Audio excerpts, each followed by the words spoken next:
पर जी। कोशिश हमारी भी यही रहती है कि प्रशासन के साथ मिलके, पुलिस के साथ मिलके समाज को और चंडीगढ़ को सेफ महसूस करवाएं। जगह-जगह नाके लगाने से क्या चंडीगढ़ सेफ रह सकता है? देखिए चंडीगढ़ अब तो इनकी जान पे बना है इसलिए नाके लगाते हैं। तो 10 घंटे मैं धूप में चलता हूँ तो मैं तो पैसे ही खाऊँगा, मैं तो करप्शन करूँगा, वो तो जायज़ बात है।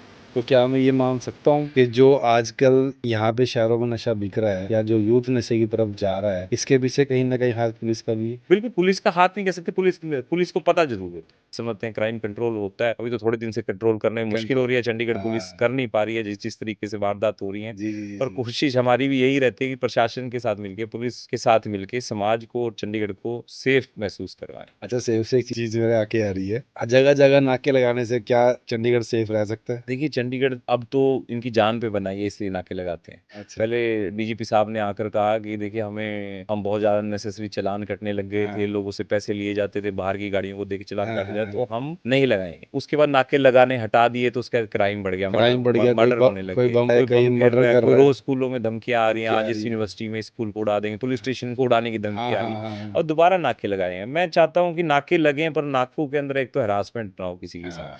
कि बाहर की गाड़ी को देखकर आपको लगता है कि इस गाड़ी के कागज़ पूरे नहीं होंगे। मैं कहता हूँ रूल्स रेगुलेशन पूरे फ़ॉलो होने चाहिए, हर तरीके का कागज़ हर इंसान के पास होना चाहिए। पर कहीं न कहीं आपको लॉ एंड ऑर्डर में एक ही चीज़ देखी जाए, कई बार कोई गरीब आदमी अगर आ जाए, कोई मजबूरी में कोई हो, तो उससे जिसकी बेचारे की तनख्वाह ही महीने की 10,000 हो, 12,000 हो, आप उसका 2,000 का चालान लगा चालान कर दो। वहाँ थोड़ा लीनिएंट हो जाएँ क्योंकि ये देश इसी तरीके से चलता आया है। मैं ये नहीं कहता कि रूल्स तोड़ने चाहिए। रूल्स बिल्कुल नहीं तोड़ने चाहिए, जो रूल्स जान के तोड़ते हैं या गलती से भी तोड़ते हैं, उनको ज़रूर सज़ा मिलनी चाहिए। हुँ। पर कुछ एक्सेप्शनल केस में जो गरीब लोग हैं बेचारे, मैंने ऐसे लोगों को देखा है जिनकी गलती से कोई 2 चालान कट गए, 12,000 की तनख्वाह में उनके 2,000 के चालान ही कट गए, 8,000 वो रो रहे हैं, ये परेशान हो रहे हैं। अभी की बात है, पीछे नाके पे एक लड़का पकड़ा गया था, तो किसी से उसने बाइक ली थी। बाइक तो उसने ली 15,000 की, चालान उसके और रखे थे 20,000 के। वो ऑनलाइन पता नहीं कितने के कटे हुए होंगे। अब उसने बेचारे ने नाम कराने दी, जब वो रास्ते में फंस गया, देखा वहाँ पे, तो उन्होंने कहा तेरे तो भाई चालान है, तो गड्डी तेरी बॉन्ड है, कर दे, आप ही रख लो जी, मतलब 15,000 भाई जी देख के रखो, 20,000 दे क्या करूँगा इसके। तो जो ऑनलाइन चालान का सिस्टम चला रखा है, ठीक है आपके हिसाब से? क्योंकि मेरे को लगता नहीं वो भरता हो इस चालान को।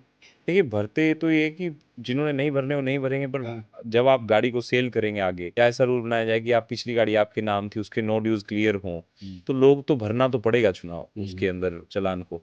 पर मुझे लगता है कि इस चालान के अंदर ऑनलाइन के अंदर कई बार ऑनलाइन होने चाहिए, इससे लॉ एंड ऑर्डर और क्राइम कंट्रोल हो रहा है, मेंटेन है काफ़ी चीज़ें।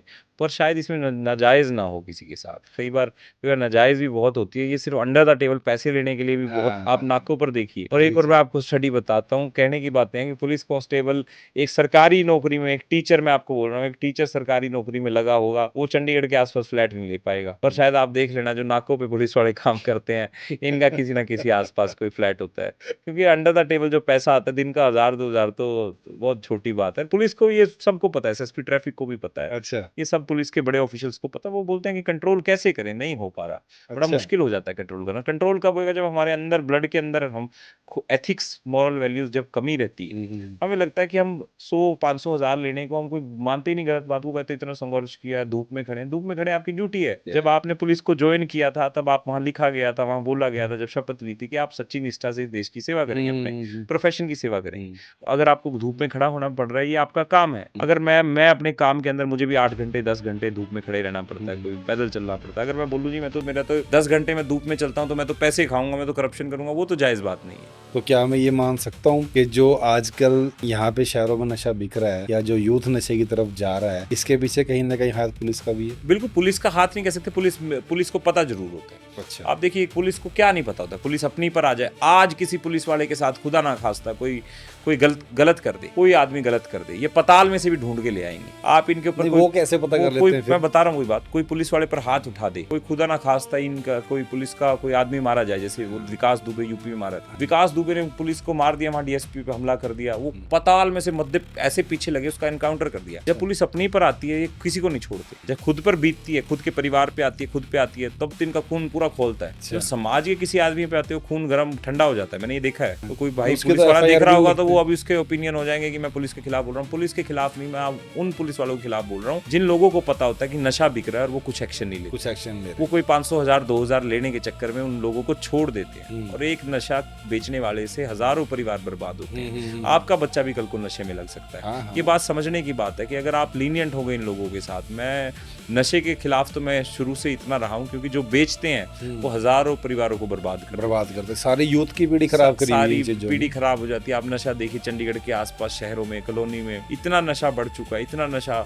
हाँ, नौजवान तंदुरुस्त लड़के नशा करते हैं, सूखा नशा करते हैं, शराब सिगरेट तो ये तो नशे में, इसको तो एक तरफा साइड में रख दीजिए। Side। जब नशा करते हैं तो वो सूखा नशा करते हैं जो इतना हानिकारक होता है, सेहत के लिए ठीक भी नहीं है। मैं वही चीज कह रहा हूँ कि यूनिवर्सिटी में जब फर्स्ट ईयर में कोई लड़का आता है ना, उसे तक पता लग जाता है भी कौन सा बंदा कहाँ दे के जा रहा है नशे को। हाँ बिल्कुल। तो फिर इनको भी नहीं पता लगता इस चीज नहीं के नहीं, बारे में। ये मैं पता लगाना नहीं चाहते, लीनियंट है शासन, बड़ा लीनियंट है। नशे के खिलाफ कार्रवाई देखिए, थोड़ा दिखावा करने के लिए आज हमने इसको पकड़ लिया, उसको पकड़ लिया। आप ड्राइव चलाइए, कैसे कैसे कैसे किसी कॉलोनी और गांव में नशा बिक जाएगा। वहाँ के लोकल आदमियों तक को पता होता है कि मेरी वार्ड में मुझे पता है कहाँ क्या हो रहा है, मेरी वार्ड में मुझे पता है यहाँ 4 जगह सिगरेट बिक रही है, मुझे पता है सिगरेट बिक रही है। जब मुझे पता है तो पुलिस को नहीं पता क्या बिक रहा है वहाँ, क्या पुलिस को नहीं पता? तो सब उनको पता है, वो उन बातों का उन सभी को पता होता है। बट बस वो इंतजार करते हैं कि टालते रहें, एक्शन नहीं लेते। हाँ। तो सूखा नशा है और कोई भी नशा है उसके खिलाफ कार्रवाई जरूर होनी चाहिए।